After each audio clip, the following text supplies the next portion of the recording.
കേരളത്തിന്റെ പാതയിൽ കേന്ദ്ര അവഗണനയ്ക്കെതിരെ സമരവുമായി പ്രതിപക്ഷ സംസ്ഥാനങ്ങൾ. കേരളത്തിന്റെ സമരം നാളെ നടക്കാനിരിക്കെ കർണാടക സർക്കാരിന്റെ സമരം ദില്ലിയിൽ പുരോഗമിക്കുകയാണ്. മുഖ്യമന്ത്രി സിദ്ധരാമയ്യയുടെ നേതൃത്വത്തിലാണ് സമരം. അതേസമയം കേരള മുഖ്യമന്ത്രി പിണറായി വിജയൻ ഉൾപ്പെടെയുള്ളവർ ദില്ലിയിലെത്തിയിട്ടുണ്ട് സമരത്തിന്റെ ഭാഗമായി. സിബി ദില്ലിയിലെ ജന്തർ മന്ദിറിൽ നിന്ന് ചേരുകയാണ്. അവിടെ കർണാടക സർക്കാരിന്റെ സമരം നടന്നുകൊണ്ടിരിക്കുകയാണ്. സിബി, കർണാടക സർക്കാരിന്റെ സമരം കേന്ദ്രത്തിനെതിരെ ദില്ലിയിൽ നടക്കുകയാണ്. കേന്ദ്രത്തിന്റെ സാമ്പത്തിക അവഗണനയ്ക്കെതിരെ, കേന്ദ്രത്തിന്റെ സാമ്പത്തിക ഉപരോധങ്ങൾക്കെതിരെ കേരളം തെളിച്ച പാതയിൽ കൂടുതൽ പ്രതിപക്ഷ സംസ്ഥാനങ്ങൾ വരുന്നതാണ് നമുക്ക് കാണാൻ വേണ്ടി കഴിയുന്നത്. അതിന്റെ ഭാഗമാണ് ഇപ്പോൾ ദില്ലിയിലെ കർണാടകത്തിന്റെ സമരവും. ഈ സമരം തുടങ്ങിയിരിക്കുന്നു. പ്രധാനമായും സിദ്ധരാമയ്യയും DK ശിവകുമാറും ഒക്കെ പറഞ്ഞത് എന്താണ്? മനു, തീർച്ചയായും കേന്ദ്ര സർക്കാരിന്റെ അവഗണനയ്ക്കെതിരെ പ്രതിപക്ഷ സംസ്ഥാനങ്ങൾ നടത്തുന്ന സമരം ആരംഭിച്ചിരിക്കുകയാണ്. ഇന്നിപ്പോൾ കർണാടക സർക്കാരിന്റെ സമരം അല്പസമയത്തിന് മുൻപ് ഇപ്പോൾ ദില്ലിയിലെ ജന്തർ മന്ദിറിൽ ആരംഭിച്ചു. ഇപ്പോൾ കർണാടക മുഖ്യമന്ത്രി സിദ്ധരാമയ്യ സംസാരിച്ചുകൊണ്ടിരിക്കുകയാണ്. അതിനു മുമ്പ് ഉപമുഖ്യമന്ത്രി DK ശിവകുമാർ സംസാരിച്ചിരുന്നു. ഏതായാലും വളരെ വലിയ രീതിയിലുള്ള കേന്ദ്ര അവഗണന അക്കമിട്ട് നിർത്തിക്കൊണ്ടാണ് മുഖ്യമന്ത്രി സിദ്ധരാമയ്യ ഇപ്പോൾ സംസാരിച്ചുകൊണ്ടിരിക്കുന്നത്. പ്രത്യേകിച്ച് ഈ സംസ്ഥാനങ്ങൾക്ക് ലഭിക്കേണ്ട വിഹിതം പോലും, പ്രത്യേകിച്ച് കേരളം ഉൾപ്പെടെ ആവശ്യപ്പെടുന്ന അതേ ആവശ്യങ്ങൾ തന്നെ സമാനമായ രീതിയിൽ തന്നെ കർണാടകയും ഉന്നയിക്കുന്നു. ഈ കേന്ദ്ര നികുതി ഇനത്തിൽ ലഭിക്കേണ്ട വിഹിതം ലഭിക്കുന്നില്ല. കഴിഞ്ഞ കേന്ദ്ര ബജറ്റിൽ വളരെ വലിയ അവഗണനയാണ് നേരിട്ടത്. പ്രത്യേകിച്ച് കർണാടകയിൽ 200-ലധികം താലൂക്കുകളെ വരൾച്ചാ ബാധിത പ്രദേശങ്ങളായി പ്രഖ്യാപിച്ചിരുന്നു. ഈ പ്രദേശങ്ങൾക്ക് എന്തെങ്കിലും ഒരു ആശ്വാസം കേന്ദ്ര ബജറ്റിൽ നൽകണമെന്ന് നേരത്തെ തന്നെ കേന്ദ്ര ധനകാര്യമന്ത്രി നിർമ്മല സീതാരാമനെ നേരിട്ട് കണ്ട് കർണാടകം ആവശ്യപ്പെട്ടിരുന്നു. പക്ഷേ ₹1 പോലും നീക്കിവെക്കാൻ കേന്ദ്ര ബജറ്റിൽ തയ്യാറായിട്ടില്ല. ഇതെല്ലാം തന്നെയും ഉയർത്തിക്കാട്ടിക്കൊണ്ടുള്ള വലിയ സമരമുഖത്തേക്കാണ് കർണാടകം ഇന്നിപ്പോൾ എത്തിയിരിക്കുന്നത്. കർണാടക മുഖ്യമന്ത്രിയും മറ്റ് മന്ത്രിമാരും കോൺഗ്രസ് MLA എല്ലാം തന്നെയും എത്തുന്നു എന്നുള്ള ഒരു കാഴ്ച കൂടി നമുക്ക് കാണാൻ കഴിഞ്ഞു. എന്തായാലും ഒരു വേറിട്ട അല്ലെങ്കിൽ ഒരു പ്രത്യേകമായ ഒരു സമരത്തിലേക്ക് ദില്ലിയിലെ ജന്തർ മന്ദിർ മാറുന്നു. നാളെ കേരളത്തിന്റെ സമരം വരുന്നു, തമിഴ്നാടിന്റെ സമരം വരുന്നു. വരും ദിവസങ്ങളിൽ ഇനിയിപ്പോൾ കൊൽക്കത്തയിൽ മമതാ ബാനർജി കഴിഞ്ഞ ദിവസം പ്രഖ്യാപിച്ചിരിക്കുന്നു, ഇനി ദില്ലിയിൽ സമരം ഉണ്ടാകുമെന്ന് പ്രഖ്യാപിച്ചിരിക്കുന്നു. അങ്ങനെ BJP ഇതര സർക്കാരുകളെല്ലാം തന്നെയും കേന്ദ്ര സർക്കാരിനെതിരെ വലിയ സമരവുമായി പാർലമെന്റിലേക്ക് എത്തുന്ന ഒരു അത്യപൂർവമായ കാഴ്ചയ്ക്കാണ് ഇപ്പോൾ ദില്ലിയിലെ ജന്തർ മന്ദിർ വേദിയാകുന്നത്.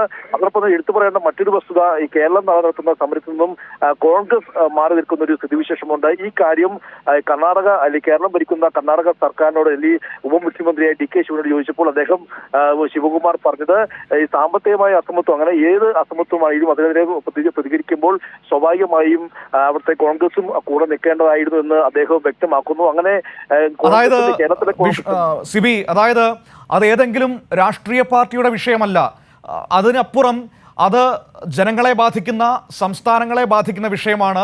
രാഷ്ട്രീയത്തിനപ്പുറത്തേക്ക് എല്ലാവരും ഒരുമിച്ച് നിൽക്കണം ഈ അസമത്വങ്ങൾക്കെതിരെ. അങ്ങനെ നിന്നാൽ മാത്രമാണ് അതിനെതിരെ പോരാടാൻ കഴിയൂ എന്ന രീതിയിലാണോ DK ശിവകുമാർ അടക്കം സംസാരിച്ചത്? അങ്ങനെ വരികയാണെങ്കിൽ അത് സംസ്ഥാനത്തിലെ കോൺഗ്രസിന്റെ നിലപാടിനെ തള്ളുന്നതാണ്. തീർച്ചയായും മനു, സംസ്ഥാനത്തെ കോൺഗ്രസിന്റെ നിലപാടിനെ പൂർണ്ണമായും തള്ളുകയായിരുന്നു DK ശിവകുമാർ. കാരണം ജനങ്ങളെ ബാധിക്കുന്ന വിഷയങ്ങൾ, പ്രത്യേകിച്ച് സാമ്പത്തികമായ അസമത്വം ഉൾപ്പെടെ എല്ലാം അതിനെ ചൂണ്ടിക്കാട്ടിക്കൊണ്ട് ഒരു സമരമുഖത്തേക്ക് ഇറങ്ങുമ്പോൾ അതിനെ പിന്തുണയ്ക്കേണ്ടത് കോൺഗ്രസിന്റെ കടമയാണെന്ന് അദ്ദേഹം അക്കം വിട്ട് നിർത്തുന്നു. പ്രത്യേകിച്ച് ഇവിടെ കോൺഗ്രസ് ഭരിക്കുന്ന കർണാടക കേരളം ഉന്നയിക്കുന്ന അതേ ആവശ്യങ്ങൾ ഉന്നയിച്ചുകൊണ്ടാണ് ഇത്തരത്തിലൊരു സമരവുമായി മുന്നോട്ട് പോകുന്നത്. മാത്രമല്ല, കേരളത്തിൽ മുഖ്യമന്ത്രി പിണറായി വിജയൻ അടക്കം പ്രതിപക്ഷത്തിന്റെ ഒന്നടങ്കം സഹകരണം ആവശ്യപ്പെട്ടിരുന്നു. പക്ഷേ UDF MPമാർ അവസര നിമിഷം പിന്മാറുന്ന ഒരു സാഹചര്യം ഉണ്ടാകുന്നു. ഇതെല്ലാം തന്നെയും വെറും ഇരട്ടത്താപ്പ് നയമാണെന്ന് കൃത്യമായി മനസ്സിലാക്കുന്നു. മാത്രമല്ല, അതിനെ പൂർണ്ണമായും തള്ളുന്ന ഒരു നിലപാട് ഈ കർണാടകയിലെ കോൺഗ്രസ് നേതൃത്വം എടുക്കുന്നു എന്നതാണ് ഏറ്റവും പ്രധാനപ്പെട്ട കാര്യം.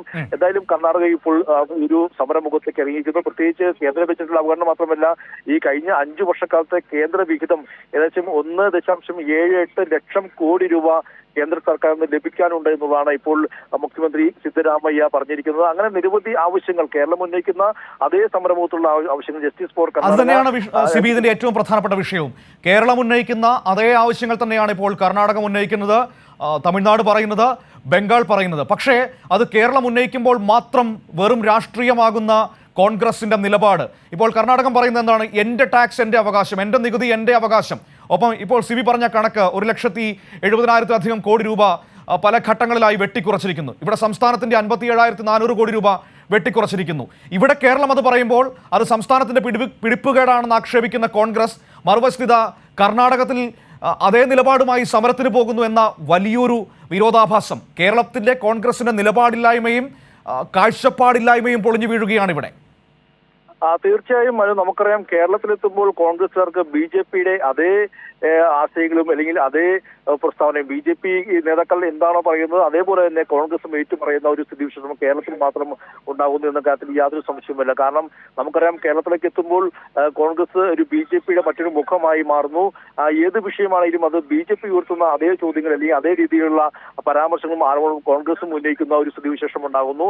എന്തായാലും ഇത് തന്നെയാണ് ഈ ഒരു വേറിട്ട സമീപനം തന്നെയാണ് ഇപ്പോൾ DK ശിവകുമാർ അടക്കമുള്ള കോൺഗ്രസ് നേതാക്കൾ കർണാടകയിലെ കോൺഗ്രസ് നേതാക്കൾ തള്ളിയിരിക്കുന്നത്. എന്തായാലും കോൺഗ്രസിന്റെ ഇരട്ടത്താപ്പ് നയം കൃത്യമായി പുറത്തു വന്നിരിക്കുന്നു. മാത്രമല്ല ഈ ഒരു കേന്ദ്ര സർക്കാരിന്റെ സമീപനം ഇത് ഈ കേരളത്തിലെ LDF സർക്കാരിനോട് മാത്രമല്ല BJP ഇതര സർക്കാരുകൾ ആം ആദ്മി പാർട്ടി ഭരിക്കുന്ന ഡൽഹി ആയാലും പഞ്ചാബ് ആയാലും അപ്പോൾ തെലങ്കാന ആയാലും മറ്റ് സംസ്ഥാനങ്ങളിൽ തമിഴ്നാടായാലും DMK ഭരിക്കുന്ന തമിഴ്നാടായാലും അങ്ങനെ എല്ലാ സംസ്ഥാനം BJP ഇതര സംസ്ഥാനങ്ങളെല്ലാം തന്നെയും കേന്ദ്രം ഒരേപോലെ ഒരു അവഗണന പിന്തുടരുന്നു.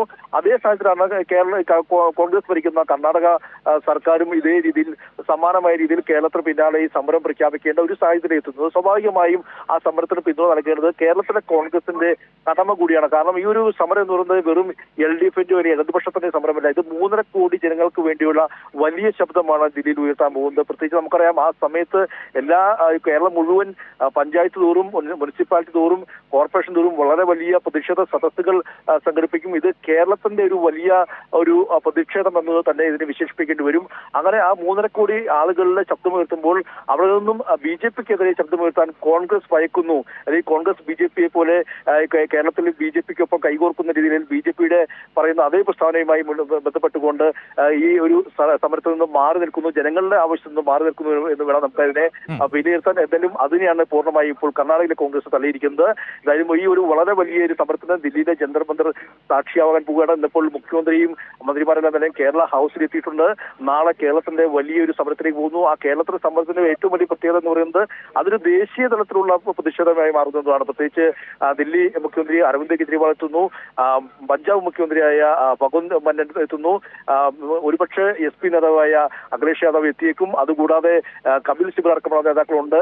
ശരത് പവാർ NCP നേതാവായ ശരത് പവാറുണ്ട്, കശ്മീർ മുൻ മുഖ്യമന്ത്രിയായ ഫറൂഖ് അബ്ദുള്ള ഉണ്ട്. അങ്ങനെ നിരവധി ദേശീയ നേതാക്കൾ ഒന്നടങ്കം കേരളത്തിന്റെ സമരത്തെ പിന്തുണച്ചുകൊണ്ട് എത്തും